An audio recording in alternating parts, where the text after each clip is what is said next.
I grew up constantly having dogs in the house. The first dog that we had a protection German Shepherd. His name was Archie. I grew up with him. And from that day on, there was always some sort of competition dog in the house or working dog in the house. So it's definitely not an atypical space for my brain to operate in. Blackbeard Canine started from my first dog, Charlie. I had to learn how to train her on my own. And from there, I got linked up with the correct mentors and the correct people to do it the right way. And the rest was history. We started out training dogs for free, did that for a couple of years before we decided that we were gonna pull the trigger and start the business. Come 2023, it became really important to me to make it my full-time job. I decided to quit my day job and full-time and full stop. We did a full send on it, so to speak. We started in a barn. There was no bathroom, no running water. We had to make everything happen, and the rest is history. We recently moved to our new facility here in the beginning of 2026 and have changed the entire outlook on how we view training. We wanted to make sure that the owners and the handlers were the main focus of what we were educating during that time frame. My two current dogs that I'm competing with are going to be Bruno and Charlie. They're both produced out of Vom Furstenhaus kennels down south in the Carolinas. Their breeder, Garrett Ferguson, was awesome enough to send these dogs to me and give me the chance to work them. I really didn't have the chops to be working dogs of this caliber and was given the chance. They have really turned me into a far better trainer than I could ever ask for. Both of the dogs are giant schnauzers. They're both out of old world lines, so they're the real deal. They're actual, true breed standard giant schnauzers. They're not going to be show ponies like a lot of the show lines or American lines are, and for that I'm lucky because they allow me to really express the fullest potential of the breed throughout the training. When it comes to training a dog, in order to do it properly, I am of the thought process that we need to simplify it for the handler as much as possible. So I tell all of my handlers the same thing. There are 3 C's to training. You have control, compassion, and consistency. Control is going to make people automatically think that you want to control the dog, but that's not the aspect here.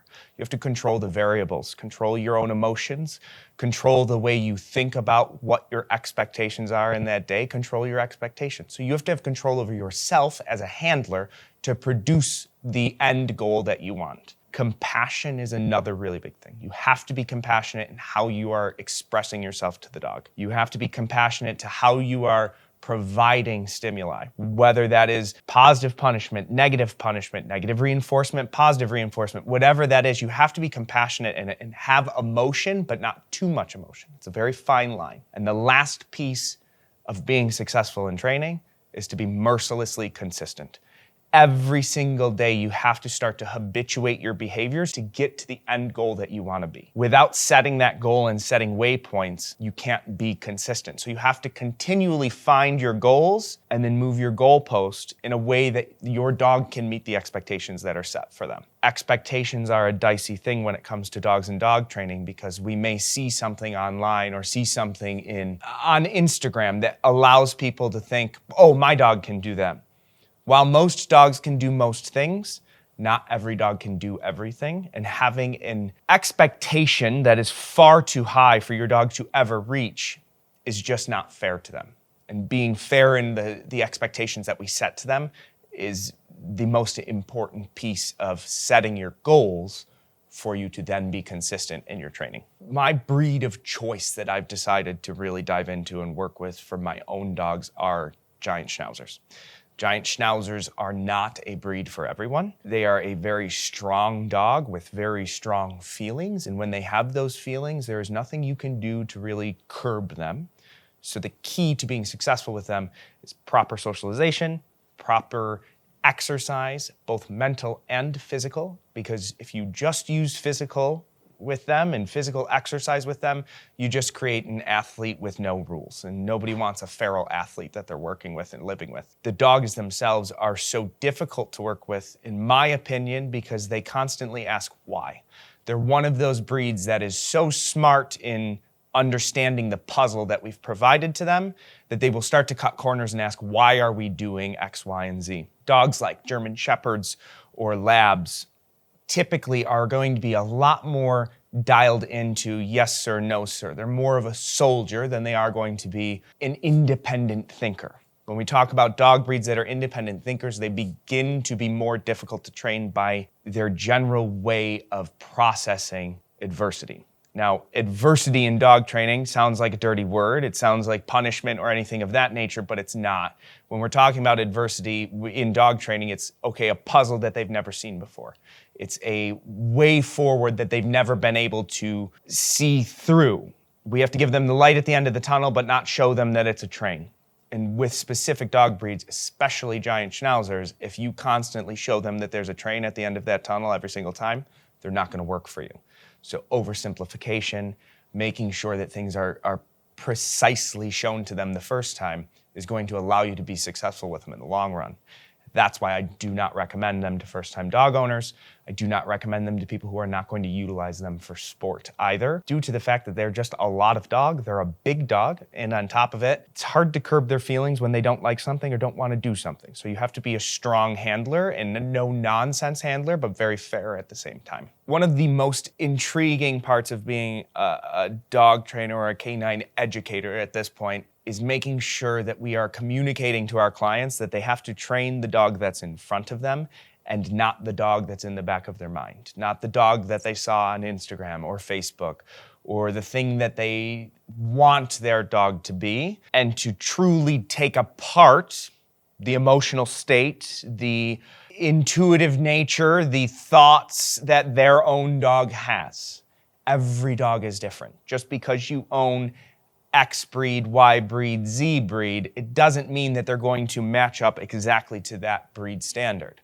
But at the same point, what we need to do is we need to be able to teach the handler that your dog is capable of achieving what your dog is capable of achieving.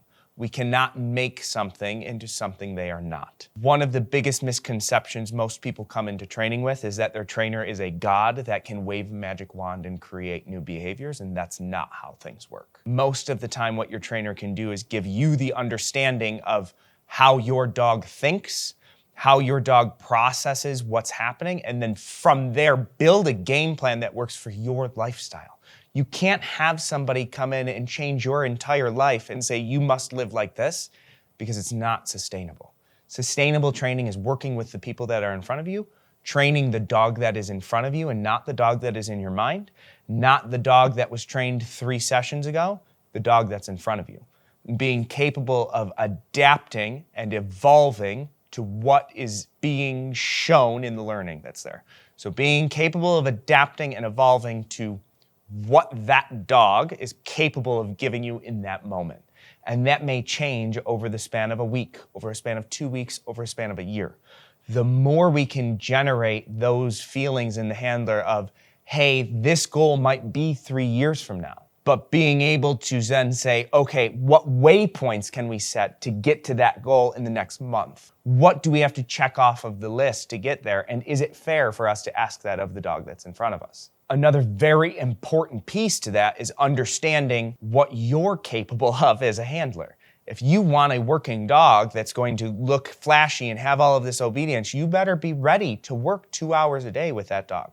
Make sure that that dog is fulfilled, has the energy that they need that's met in the diet that is needed for that specific dog. Have a treadmill to make sure that your conditioning is set. Are you able to go out for a run every day? Are you able to go out for a 3-mile walk every day? All of those things go into whether or not the dog that's in front of you is the right dog for you, or do we have to manipulate some things to get us to where we need to be, again, so that those expectations are met properly.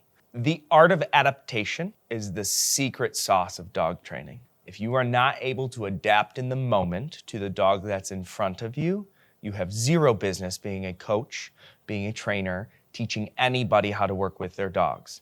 Now, you may be very good at training a specific type of dog that's in front of you in that moment. And you may be really good at spitting out quotes that can make that person feel like they are all wrapped into the psychology you're trying to pump down their throat. But at the end of the day, if you're not able to adapt, if your game plan that you come into your training session with hits a wall and you're not able to automatically adapt and move on from there, you have to be very careful about trusting that process, because you will end up with a failure every single time, and you will end up with a dog that is defeated, not a dog that is fulfilled. In my time of competing in dog sport and being around high-level trainers, there seems to be a trend of trainers that start out with this mentality of, I am adaptable, I will be successful, I can make you successful. And success is almost like a poison that makes them think that their way is the only way. So a piece of advice to anybody is to